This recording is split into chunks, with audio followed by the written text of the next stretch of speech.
Ini baca. Wa idza qila lahum la tufsidu fil ard qalu innama nahnu muslihun. Ini apa situ? Artikan. Enggak ada artinya. Coba apa ya? Bu Pina, artikan. Dan apabila Ayat 11. Ayat 11, Pak. Dan apabila dikatakan kepada mereka, janganlah berbuat kerusakan di bumi, mereka menjawab, sesungguhnya kami justru orang-orang yang melakukan perbaikan. Udah. Jadi pembahasan kita masih tentang berhukum kepada selain hukum Allah. Ya, lalu dibahas kan? Bab 39 nih. Halaman 136. Iya. Nah, yang lalu sudah kita bahas berhukum kepada selain hukum Allah, sama artinya berhukum kepada tagut, ya, yang kita diperintah mengingkarinya, ya. Nah, di sini lanjutannya surat Al-Baqarah ayat 11. Wa qauluhu dan firman Allah Ta'ala, ya, wa idza qila lahum, dan apabila dikatakan kepada mereka di sini adalah orang-orang munafik, ya. Apabila dikatakan kepada mereka la tufsidu fil ard, janganlah kamu berbuat kerusakan di muka bumi. Qalu, mereka berkata, innama nahnu muslihun, hanyalah kami mengadakan perbaikan. Nah, ini sangkaan orang-orang munafik. Kata Allah terhadap orang-orang, la tufsidu fil ard, janganlah kamu berbuat kerusakan di muka bumi. Ini tafsirannya, janganlah kamu berbuat kerusakan di bumi itu dengan kekufuran. Jadi kurang itu kalau menurut sudut pandang Islam, ya. Orang yang berbuat kerusakan di muka bumi yaitu dengan kekufuran. Jadi orang yang kufur, orang kafir, atau lainnya berbuat maksiat, itu disebut orang yang berbuat kerusakan di bumi. Kok bisa ya disebut begitu? Nah, karena begini, konsekuensi dari berbuat dosa itu adalah Allah akan berikan hukuman, baik di dunia atau di akhirat. Nah, itu yang kenapa Allah sebut berbuat kerusakan, karena ini hikmahnya begitu. Misal sebagai contoh kaum Nabi Lut, ya, berbuat dosa itu ya, sampai Sodom itu, ya, laki-laki itu. Akibatnya apa ya? Allah azab. Nah, itu akan terjadi kerusakan di bumi. Jadi ukuran kerusakan di bumi dengan sebab kekufuran atau perbuatan dosa. Tapi orang-orang munafik menyangka mereka mengadakan perbaikan.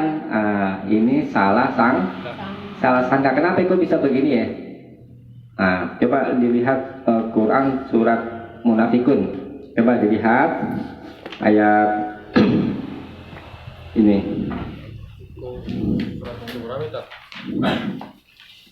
Surat Munafikun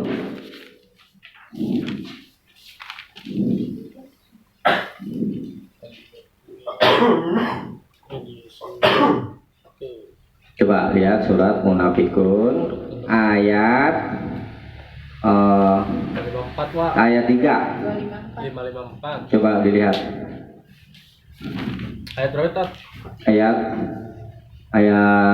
3.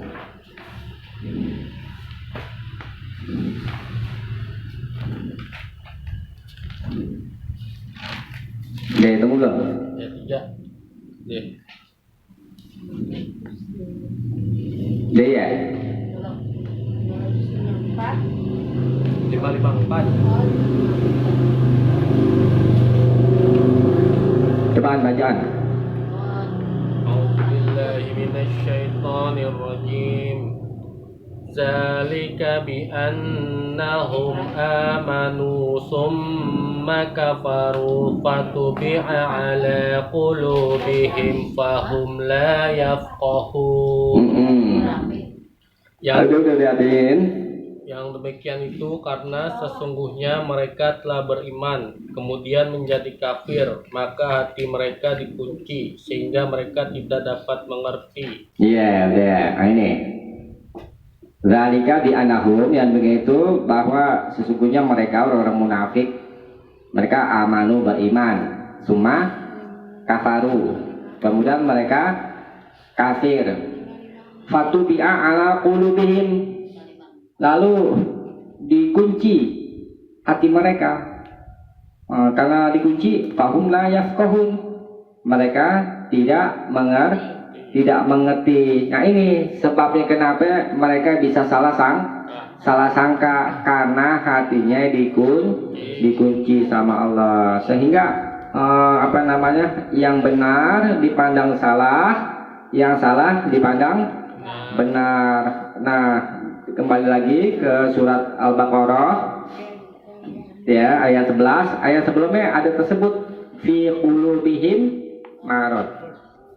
Di dalam hati mereka ada penyakit. Nah, itu bahaya kalau udah punya penyakit hati. Akibatnya itu bisa salah sangka. Kalau orang udah salah sangka begini, artinya apa? Hidayah yang Allah bentangkan itu enggak masuk. Artinya dia tidak mendapat hidayah. Itu repot kalau kita hidup punya sudut pandang yang terbalik. Yang benar kita pandang salah, yang salah kita pandang benar. Artinya tidak ada kebaikan sama sekali kita dalam menjalani hidup. Nah, seperti orang-orang munafik. Nah, itu ya. Di sini yang lalu sudah saya terangkan, orang-orang yang munafik itu adalah orang-orang yang mengaku beriman tetapi batinnya kafir. Nah, itu kenapa mereka dinamakan munafik. Di dalam kitab Ar-Raghib itu diterangkan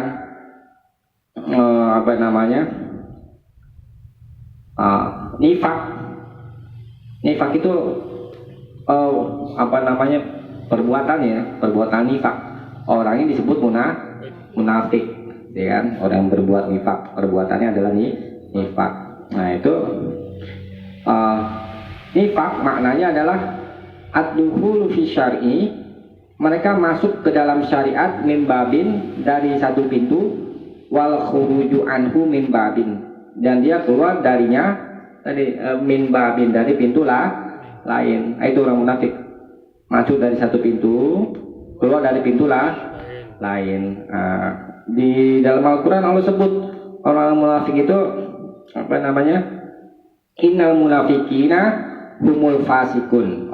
Sesungguhnya orang munafik itu adalah orang-orang fasik. Orang-orang fasik, orang yang keluar dari ketaatan. Nah, itu kenapa dinamakan munafik? Karena dia masuk dari satu pintu, keluar dari pintu lain. Nah, itu sebab.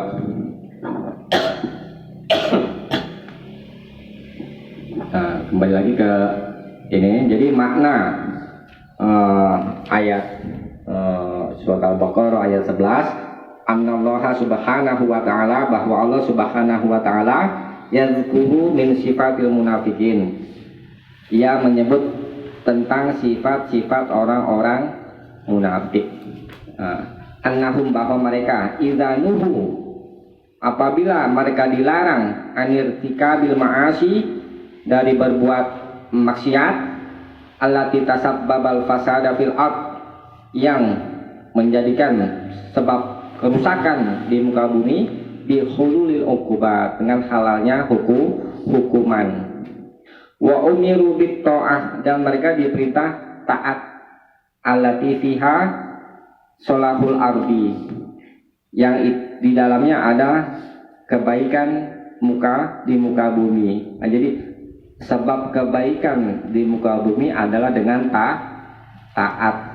Nah, itu sebab kerusakan di muka bumi adalah dengan sebab kerusakan di muka bumi adalah dengan kekufuran. Sebab kebaikan di muka bumi adalah dengan taat. Itu ya, bisa ditengok sejarah-sejarah dari zaman Nabi Nuh.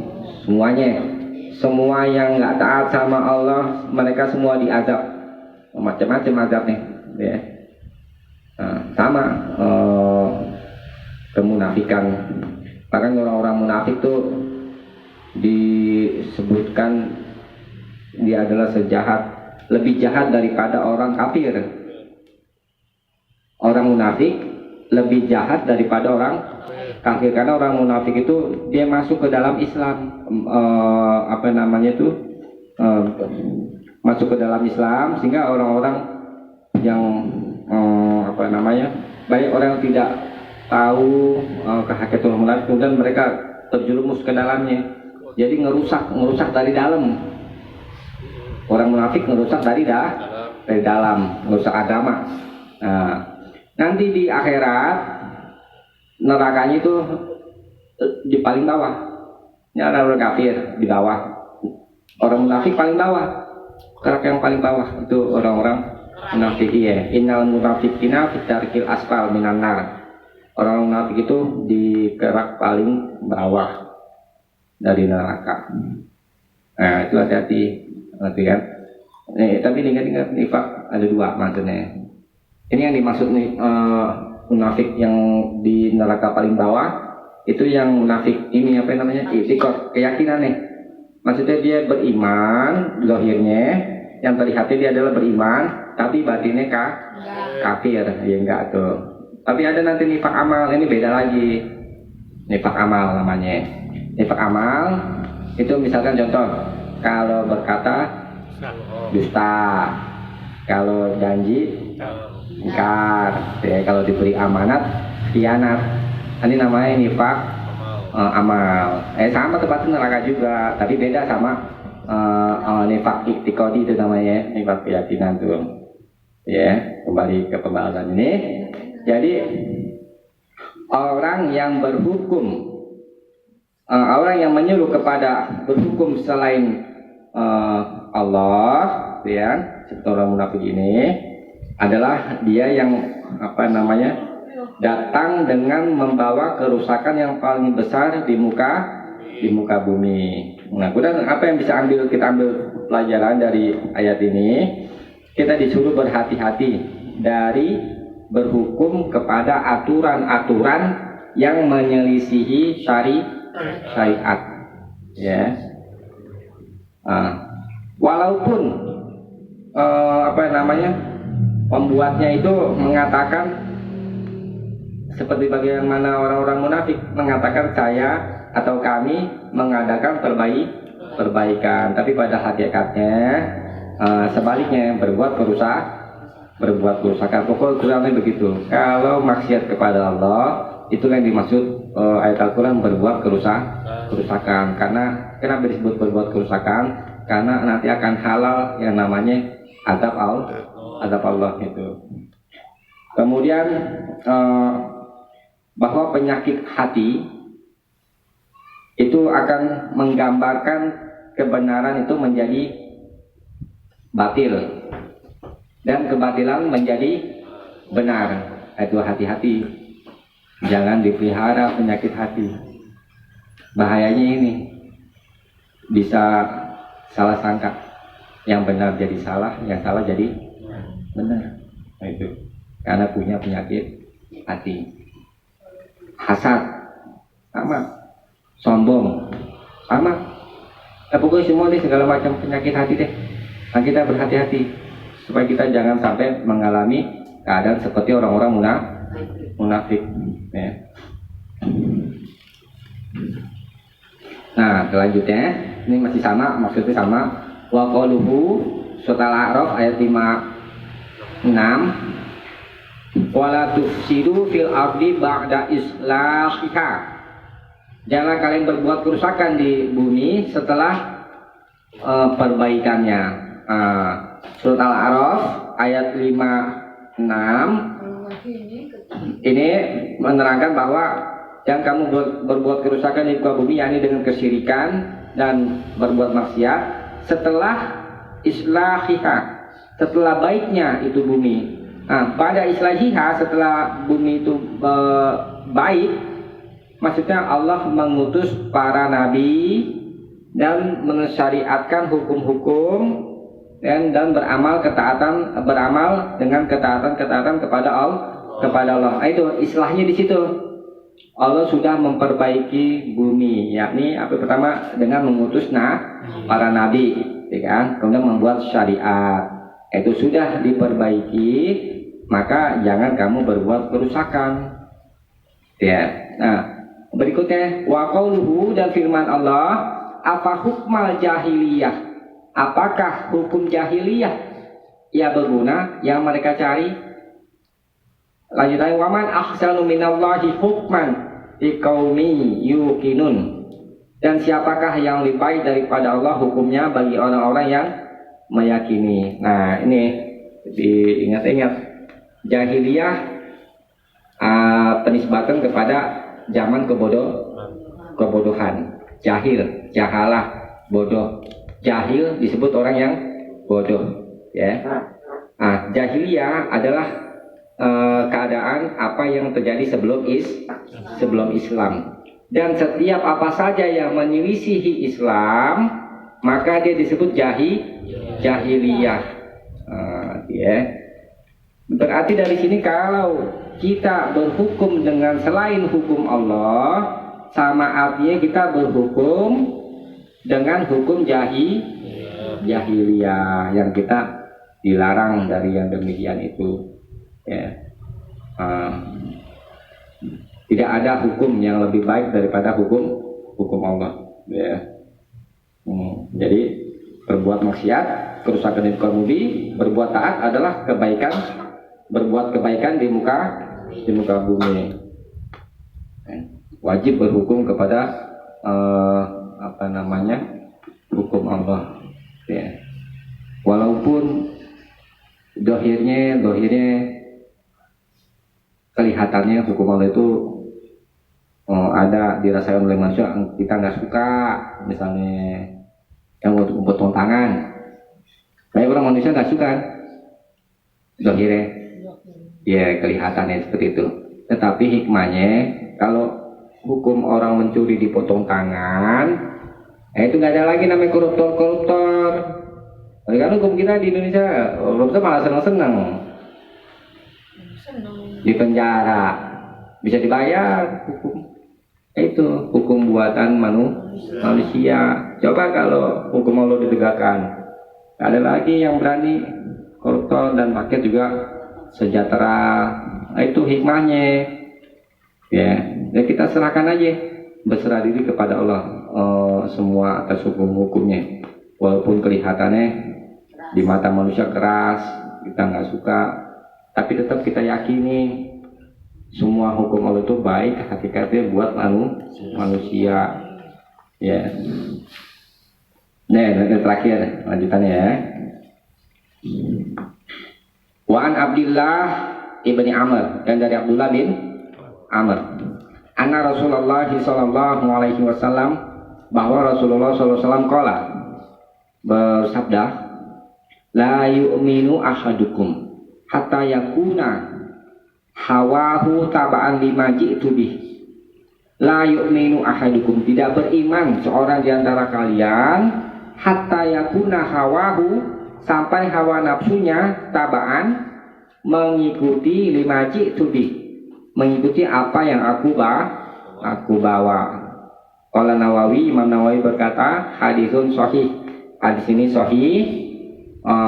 Rawainahu fi kitabil hujjah, kami meriwayatkannya di kitab Al-Hujjah bi isnadin sahih, dengan sanad yang sahih. Jadi sabda Nabi ini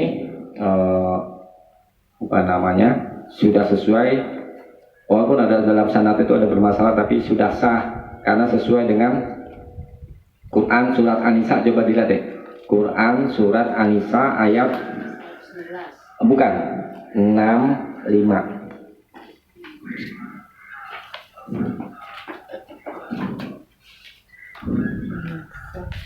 Ayat 65.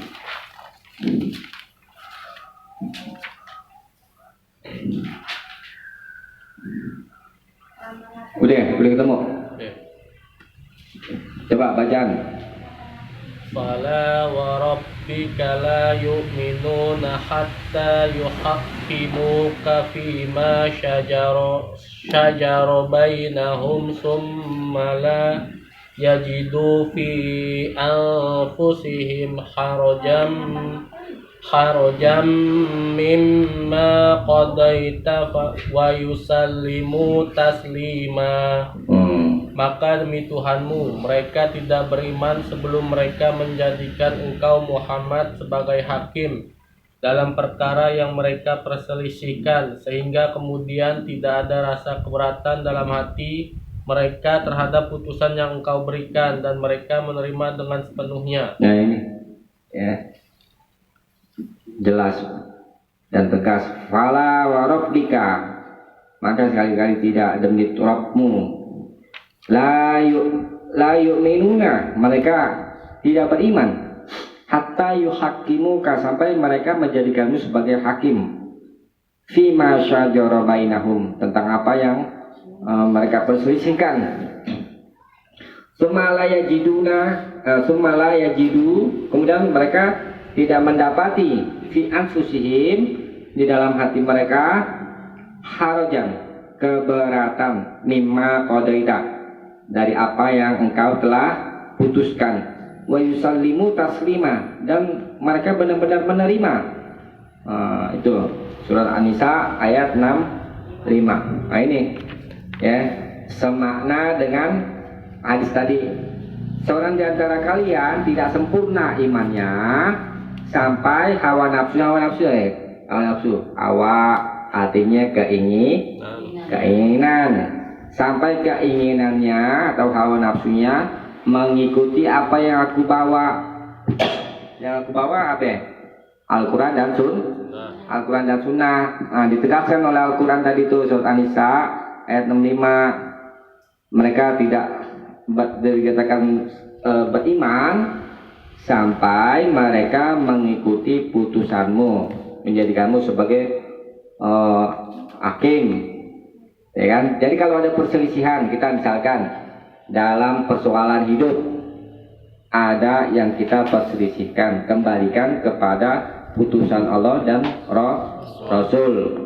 Nah, kemudian kalau sudah diputuskan, tidak boleh ada keberatan, gitu, ya kan? Kalau yang putuskan, dia jangan keberatan, kita terima. Kita harus wa yusallimu taslima, harus menerima sepenuhnya, penuh hati. Contoh misalnya orang mau sholat, ya kan? Yang suruh sholat siapa? Allah kan? Nggak boleh kita ada keberatan. Kalau ada keberatan, itu sama artinya kita menjadikan hawa nafsu sebagai Tuhan. Nah, itu makanya ada orang berkata, dosa semuanya didasari dengan kesyirikan. Kesyirikan di mana? Menjadikan hawa nafsunya sebagai Tuhan. Yang ditaatin orang kagak mau sholat, dia naatin siapa?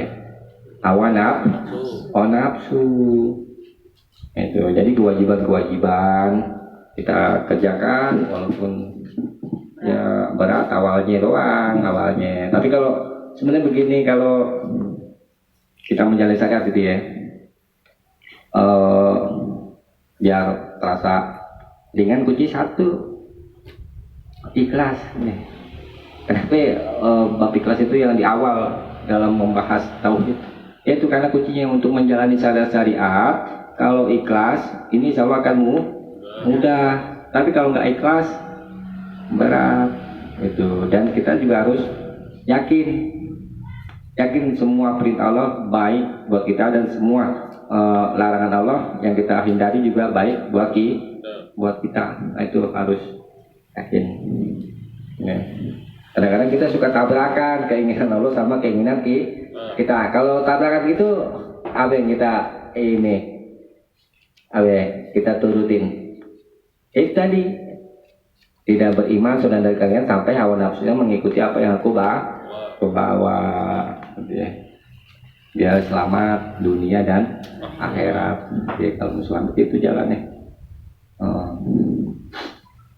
Jangan menyelisih hukum Allah dan Rasul.